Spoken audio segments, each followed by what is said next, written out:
In Israel, there has been a massive wave of protests on the streets due to the proposed judicial reforms by the government. It is said to be the largest protest in Israel's history, and people are concerned that the democracy in the country is being destroyed. The government attempted to end the freedom of the judiciary by bringing in amendments that would make the Supreme Court a puppet of the government. This has created unrest and tension in the country, with people taking to the streets to voice their opinions. Welcome back to new video. The story of the judicial reforms began officially on January 11, 2023, when Israel's Justice Minister Yariv Levin published draft bills limiting the powers of the Supreme Court. The Justice Minister and the Prime Minister Benjamin Netanyahu belong to the same political party, the Likud Party. Their political symbol is a torch, which represents the state emblem of Israel. To understand the political system of Israel, it is essential to know that the country has a unicameral structure, unlike India's bicameral structure.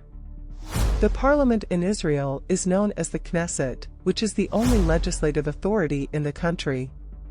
There are 120 members in total, elected by the citizens, similar to how we elect members of the Lok Sabha in India.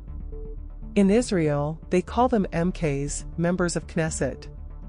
The party with a clear majority in this parliament forms the government, and they need 61 seats out of 120. However, no single party has ever crossed the 61-seat mark, so coalition governments had to be formed throughout the country's history. One of the disadvantages of Israel's political system is that there is little to no separation between the legislature and the executive, which is essential for the smooth functioning of a democracy. In school, we studied the 4 pillars of democracy: legislature, executive, judiciary, and media. It is crucial that these 4 pillars remain independent of each other.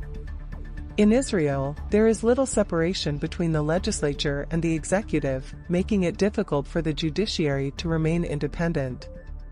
Another unusual thing about Israel's political system is that they do not have a written constitution. Instead, there are 13 basic laws on their government's website that define the foundation of an Israeli constitution. Historically, the idea was that the basic laws would be drafted first, and a constitution would be based on them. However, the constitution was never drafted. Essentially, you can think of these 13 basic laws as the current constitutional framework of Israel. Currently, the Supreme Court in Israel has the power of judicial review. If the government or the parliament makes a law that contravenes or contradicts the basic laws, the Supreme Court has the power to repeal that law. This makes the role of the judiciary even more critical in Israel due to the weaker separation of powers between the other pillars of democracy and the absence of a written constitution. The new amendments that the Israeli government proposed are named the Judicial Overhaul. There were several problematic amendments proposed that would severely limit the powers of the Supreme Court.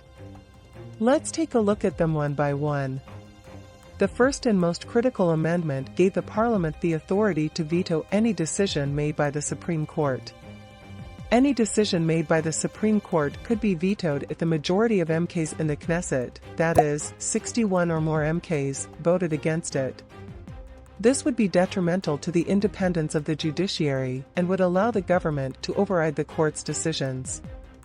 The Second Amendment proposed that with a simple majority in Parliament, the government would be given the authority to appoint the President and Vice President of the Supreme Court. Additionally, the responsibility of appointing judges in the court would rest with the government, and they could appoint judges without any external oversight or consultation. This proposed amendment was met with significant opposition from various quarters.